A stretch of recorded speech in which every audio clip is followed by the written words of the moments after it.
Hello, once again. Infinite love, light, happiness, joy, peace, and all that good stuff to everyone. And today, another very big subject being the origins of humanity, origins of the species, if you will, to borrow from Darwin. But this is sort of the next level of that. Some revere Darwin as, you know, sort of the be all end all of knowledge, and that's never really the case. There's never, a finite level of knowledge. We're always learning more. So this expounds on his theory of evolution, and his evolution is real. Don't get this wrong. Uh, Misinterpret my air quotes there. Evolution is real, but that's not the only part of the story. It's simply one part, and this is actually going to be a very controversial subject for some people, although some people are already well aware of this. But some people just have a very, very limited fraction of the story, a part of the story. They're not listening to other stories, other interpretations, other information. So there is a common argument or debate of creation versus evolution. Now, really, this also is not the only part of the story. It's not this or that. It is this and that and that. I'm going to add another element as well. So you can synthesize any debate or conflict with this notion in terms of thinking that it's not just one way or the other, it's both ways simultaneously and more. There's never just one way of looking at anything. So, you know, it's not just evolution or creation, it is both and migration. That is the third element I'm going to introduce as well. And not migration in the way some people mean, uh, not localized just or limited within just this planet. There is migration between planets, what some call panspermia, but that's also really not the whole story. But so let's get into it. Um, there is naturally, so where Darwin was correct is that there is a naturally evolving hominid species on this planet, but there has also been genetic manipulation, genetic tinkering. Um, some are very familiar with the term Anunnaki. Uh, this is, they're in many cultures. So that's really a clue that some people have not discovered yet. Sumerian, Babylonian, they're called different things in different cultures as well. Elohim is a reference that some people may be familiar with, more, Judeo-Christian backgrounds. But some are misinterpreting that word. Elohim was not a singular concept; it was plural in Hebrew. So that does not mean a god in terms of all all omnipotent, all powerful creator. Um, there are beings that have come from other star systems and planets and have interwoven their genetics with ours, thus creating different versions of people. And these different versions have people on this planet and other planets as well. So this, you know, and this is also where the concept of migration comes in as well, because some civilizations that are known on this planet and some that are unknown as well have come from other star systems. The Maya or Mayab is one such group that were not originally from this planet. Uh, this has really gone on throughout history, and this is a huge subject that I can't really get into all of the facets of it today. There are many different beings all over the place, and again, genetically mixing and modifying DNA of their species and ours, and it's a huge subject that you could talk about for a long time. And so I'm not going to get into all of the facets here, but Anunnaki came from the Cygnus star system, and came for a number of reasons to this planet, modified the genetics of the already existing and already evolving hominids here, and voila, you have, and they're not the only ones. They're sort of a main group that did this hundreds of thousands of years ago, but there have also been many other groups and genetic modifications along the way. So and they are also not just still existing in the form that they existed in at that time either. They have spread out to and evolved in other places and ways as well. So and also there are groups and soul incarnations from Maldek and Mars and Orion and all over the place. We're connected to every star system in the local neighborhood, you could say. And there have been people coming and going um, throughout history. There are clues of this, there's evidence of this all over the place. But if you have a closed mind, you will not see it.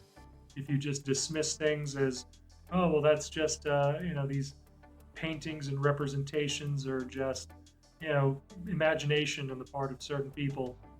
I mean, the stone statues on Easter Island are representations of the Anunnaki. Again, they didn't look exactly like that. And again, there are artistic renderings throughout, history, the Sumerian and Babylonian cultures, as I mentioned, and like I said, the Elohim. There are various words used for this, and this is, there is also a common theme. The Egyptian culture. There's sort of a misrepresentation or a misinterpretation in terms of some things are being misinterpreted as people or individuals, but they're actually representations of an entire group. Like I said, the Elohim, and also the case of Ra in Egypt, is not just one individual that sort of represents a collective consciousness group, a social memory complex, they call themselves. So this is, a little bit more multidimensional way of seeing things, a little bit more complete and accurate view. So this also relates to the concept of what some people call Yeti, Sasquatch, Bigfoot. They are actually what the hominids that evolved on this planet evolved into, and people who look more like me are actually the products of this genetic modification. So these Sasquatch, Yeti, whatever you want to call them, beings are actually a more naturally evolved version of us. They're relatives of us, of course. Everything is related to different degrees, but we are genetically related to them. They are just grown up and evolved in a more natural setting. And one of the reasons why many people do not believe that these beings are real are because they have evolved in a sense. They do what some call slipwalking, where they can sort of alter their frequency to be less visible to some people on the visible light spectrum that some can perceive. So it's sort of a natural camouflage that they have, where they're not easily detectable by some people. And so everyone has different abilities, and those change as well as we evolve. Again, so you don't have to throw the baby out with the bathwater, shall we say. Evolution is just part of the story, creation is part of the story, and migration is part of the story. Again, people have been coming and going from different places. This has been somewhat under the radar of some people. Again, people have different perceptions, different knowledge. So, some people have been well aware of this. Certain indigenous tribes passed down ancient knowledge, and so they're well aware of this. They don't always share it openly with everyone. You sort of have to earn knowledge for some people. In some ways, you have to do your own research, questing or questioning, in order to discover certain things. So that's why not everyone will be able to believe this. But then again, there will be some people who already know this and understand this very well. I have learned this from others, and others learned this from me. That's how it goes. I have no agenda here to mislead anyone. My only agenda is to share my truth and information with as many people as possible, to elevate, enlighten, correct, uh, just get a little bit further, expand consciousness and perception. So if you do not believe this, that's fine. There's no need for name calling or animosity. But eventually, if you learn enough and study enough, as I have done for decades now, you will learn these things and you will discover that there is more than what you've been told. That's always the case. There's always more to learn and discover. So another controversial aspect of this that I have learned is that the dinosaurs were actually a product of genetic experimentation as well by reptilian beings. Some reptilian beings get a bad rap because of how they look and because of how some of them act. Not all of them are the same, just like people who look like me don't all act the same. And all people, you can't lump everyone in to the same group in a sense. Even though in a cosmic, grand universal sense, we are all one, but we are also all infinitely individualized as well in our own unique expressions of creation. Hopefully this will smooth over the debates of some people by, not fighting against the viewpoints of others and recognizing that in a sense, everyone is right to a degree. Everyone has a piece of the puzzle. Everyone has a certain degree of knowledge, correctness, information, whatever you want to call it. But, so you can't just dismiss everyone else out of hand. Even the more controversial religions or belief systems are based to some degree on truth. Now, there's distortion throughout all of them. So, again, none of them have it 100% right. That's sort of, they all make up the richness, the tapestry of belief systems and creation, again. So you don't have to dismiss one or think that one is better than the other. They all work for different people because they're all based to some degree on reality.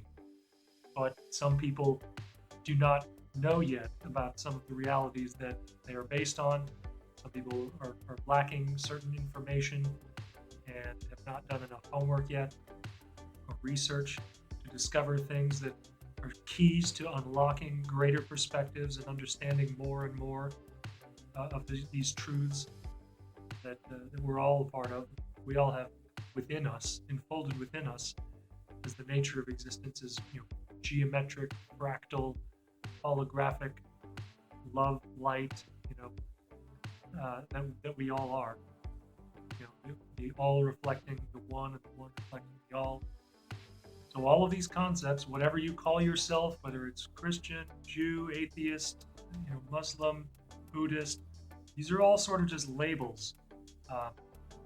And we're all much more than just those.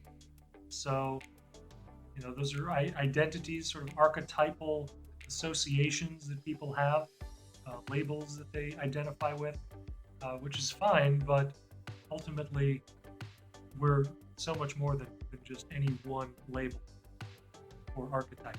So some people will take a little more time to discover this. For some, it won't happen in this lifetime, but eventually we all learn everything. It all depends on your own personal path and life choices and all of that. So there are other beings which have participated in genetic hybridization programs, which some are what you would call extraterrestrials or aliens. Some are not really according to those labels, but people think that they are based on their appearance and their energy and their own interpretations. But some of them are actually humans that are sort of mutated in a sense. Again, evolved to a certain degree that they do not look like the average human on this planet at the moment currently. But again, so there are many different factors in play here, and it goes really beyond the language and the capabilities of some people to understand and accept. That's fine. You can't really force information on other people. You have to assimilate and process it at their own rate, and learn at their own rate. So I understand that not everyone will be able to accept or understand this, but it is the truth according to my vast research and sources from many different places. So while some people will not be able to accept it, this will affect some people in a way that they will be able to understand and accept. This will expand the consciousness and get some people a little bit closer to understanding concepts that are related to this as well. This will provide clarity for some, confusion for others. My goal is for more clarity, but I am not in control of what other people do and believe and all that. So I can only share this information. It's up to you what you do or don't do with it, or if you believe it or not. There are some things you can't believe until you learn other things first. Foundational knowledge that gets you to the next step or the next level, unlocking further knowledge. So that is a brief summary of this subject of the origins of humans on Earth. As great as I'm willing to go into the detail at the moment, it's sort of a primer, if you will, a general brief summary. And really, because this subject spans millions and millions of years, depending on your knowledge. That's as good as I'll do for now. This won't be the last time I discuss this subject and related subjects therein, but for now, this is a good start. And thank you so much for watching. Please like, subscribe, share with others if this resonates with you. And I really don't have to tell people to do that. It's kind of, you will automatically if this appeals to you. So, but thank you nonetheless. And I'm doing this for you. I'm not getting paid at the moment, so any support, whether verbal or just a couple clicks, I appreciate. And until the next video, infinite love and light again.